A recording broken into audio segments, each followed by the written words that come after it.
At the wine festival the other day, I did have some nice wine. None of it was good enough to kill for. Some of it is good enough to buy. None of it good enough to break any commandment. I mean, think about it. Wine is nice and all, unless, you can't handle it and don't like it, but not worth killing over. But the people in this parable, they decided that was a great way to do it. That was what they should indulge in today. The day after that, and the day after that.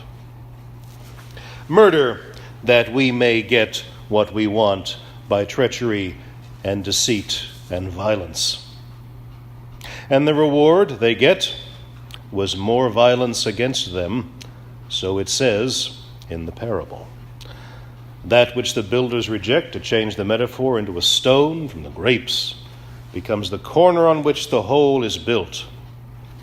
And the kingdom will be taken away from those who would use it for their own purposes selfishly and violate the commands of God to do so, and given to those who produce good fruit. You cannot make wine by killing things. You kill the vine, you kill the wine. And those who would destroy to get that which produces fruit and life will find that the ability to do so may well be taken away. Indeed, the Gospel's vision of the chief priests and Pharisees suggests that they figure that out pretty well. Whatever else it is we have done, whoever it is that we are, whatever it is we are doing to these people of God, it will be taken away from us if this man, this prophet, this Jesus is right in what he has to say and is right in what he has to do. And so we ask, changing the metaphor, what is the fruit? What are the fruits of the kingdom of God? It's not just grapes, not just wines, not just things which we enjoy, but a way of changing what our lives are and what the world can be. A way of changing what motivates people, what we find we desire, and what we seek to build into our world, or weave into our lives, or make flourish in the gardens that are our own. To it, we go back to the first of the lessons for today, one of the first lessons God has to teach the people in the ancient time, the first of the 631 commandments. Were you aware that was the number? No, it's 10. Only 10 of them. That's because the lesson stops at the end of the little passage. It goes on, all kind of things, commandments from God to Moses about what to do if your ox breaks your neighbor's fence and kills his donkey, or if somebody does what is wrong with somebody else's son or daughter or slave. Very specific instructions about how to live in an Iron Age world with iron tools and no real government and no way to know what's going on. But we focus on the first 10 because they seem the most universal and the most entertaining, if you think about it, in terms of your favorites to break. Uh-oh. Where are you going with this? We know what number 7 and 8 is. That's probably not good. Probably not good, right? Some of them are easy to keep, right? Anybody do any murder this week? Anybody think about it? No. Don't lie to me. Anybody steal something? You think? No. He said, well, I don't know. Was that really? I mean, it wasn't really stealing if they left it there, was it? How much money would you have to find in a wallet on the subway station or the bus or something before, with no identification, before you turn it in or not? It's not really stealing. I mean, you never know. Well, those are easy not to do, right? We're not going to talk about the adultery one because I don't want you to confess in front of the whole church. We don't need any of that business. Dream on. But the other ones are harder. The ones that we must not only refrain from avoiding, but also make a choice, right? Don't covet, don't want things that other people have earned or care for or have made blossom in their garden, right? That's a harder one to keep, because you slip into one like that real fast. Like, man, if I had what that person has, my life would be a lot better, right? I bet their bank account got more money in it. I bet they have a better time and home. I bet life is easier for them. I bet their ox doesn't try to kick them. I bet their donkey knows how to move when it's time to get on the road. I bet there's the people that work for them don't try to steal from them. Who knows, right? We can slip into being jealous, envious very quickly. I know I do. A friend of mine, I couldn't afford a whole case of wine yesterday. A friend of mine couldn't. I was like, man, that'd be nice to have. And I said, preacher, don't covet. Don't covet. You could have saved. You could have saved better. And we move on up the list to the hard ones. Honor your father and mother. Well,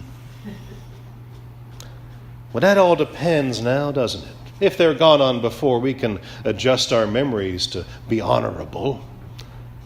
We may miss them deeply.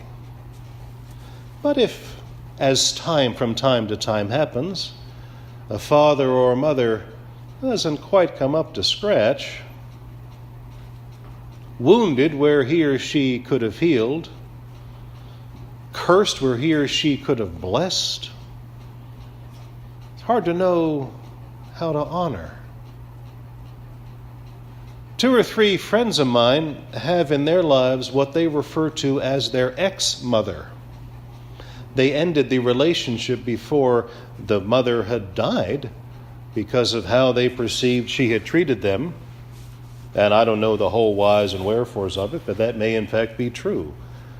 And how tragic to come to a place in life where to survive emotionally, maybe physically, you must end a relationship with a parent while that parent yet abides. I've also known parents who have, in essence, thrown their children away. Sometimes, give them up for adoption in the proper way to say, I cannot care for this child. I will let others raise him or her to full stature of humanity. But some people keep a child around but don't seem to care much. Child cries for food, it's all, be quiet, I'm busy. Child cries for affection, it's like, I'm tired. Child needs something and someone else going to have to provide. I can't do it. I'm busy. Breaks your heart to see. See a child in the store, nothing wrong with the child, but is hungry, and the mother or the dad, whoever it is, just slapping the child around. If you slap hard enough and I see you, I got to call it in. So don't. But even if I'm not there, don't do it, right? And we move on and on up the list. Keep holy the day of rest, and keep it and remember it. Do not forget, right?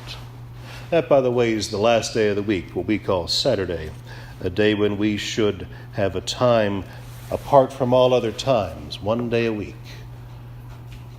It's not the day necessarily dedicated to the worship of God. Any day can be that, and we have the first day as ours. But the Sabbath day is a day of rest, not work. How many of us keep 1/7 of our lives apart from all we must do to survive and keep it holy so that we are renewed in body, in spirit, mind? How many of us? No. See, I managed to get through the week without committing Numbers 5 through whatever it had, 10 and all. Number 4, it's a hard one. Remember the Sabbath day, keep it holy. Care for yourself and make sure those in your world are caring for themselves as well. Be renewed, keep it holy, sacred, set apart. I think that's a hard one, especially in a culture such as ours, which prizes being busy and being effective and being always on call and always on the go and always getting something done and always making sure you're not letting the moss grow under your feet. It's hard to remember the cycle of doing the work of God and doing the work we need to do and being renewed. Very little in our world will help keep us renewed unless it's found a way to make us pay for it, right? There's all kind of things you can pay for to be renewed. Sips of wine, only one of them. But the Sabbath of the Lord does not require a consumer product to make it whole. It just requires that we find a way to be still, to remind ourselves who we are and whose, what we are to do, and that we are loved by an overpowering and overwhelming God, and by those who have chosen to follow the path of God to be full of love themselves. That, of course, leads us to the first through two or three, whatever it might be. Have no idols, remember the Lord your God, make no wrongful use of his name. Now, we all know that cursing is wrong, also fun, but misusing the Lord's name isn't just about that. It's calling God in witness when we make a promise that God doesn't need to be there for, or that actually God would not approve. And it all feeds in to what it means to make an idol. To have something that is so set before us that is not the overwhelming power of the willing and strong love of God that made this world and redeemed it. That's how we know God. But something that is itself made. People who worshipped idols in our particular cultural memory, we tend to consider bad. Like the idol was evil. But idols weren't always evil. Idols, that which we call idols, other things that are made of the stuff of earth, were often quite holy and valuable things. They taught powerful and sometimes intractable lessons about what life could be. Idols that spoke to the cycle of life and death that they knew from the worlds of hunting and the worlds of agriculture. Gods that taught them what justice was and how to obtain it. Gods that told them when it was time to reach out and protect yourselves. Gods which helped them know what life was. The idolatry comes when anything is before us as holy and ultimate that is not centered upon, focused around, wrapped into the love of God which knows no bounds. And that's a paradox. The love of God is without bounds, yet we can wrap our arms around it and fully extend ourselves to hold as much as we can. The love of God which made and redeems the world and made and redeemed each of us in the mysteries of what God is and how life works exceed anything we could ask or imagine. And an idol, no matter how good, can't do that. It reflects back to us like a mirror what we know and the depths of the mysteries we don't know, but oftentimes those mysteries can be full of fear. And holding the Lord our God in front of us as overwhelming love casts out fear. Casts out fear. And had the chief priests and Pharisees understood what Paul got right and what Exodus speaks of and what Jesus hoped they would understand, they would have seen that too. There is no need to fight over who gets possession of the vineyards of the Lord. No need to struggle about who can trample out that vintage. No need to think of those grapes as only of wrath. The fruit of the kingdom of the Lord, of the vineyard of the Lord, is love. A love which knows no bounds, knows no limit, knows no end. And may that love of an overwhelming God, as that which guides us on, leads us forward and holds us up as we move, teach us to walk in his ways, to do as he would do, to love as he would love, and all the other commandments and ways to live follow from that, as easy as the river flows to the sea. Amen.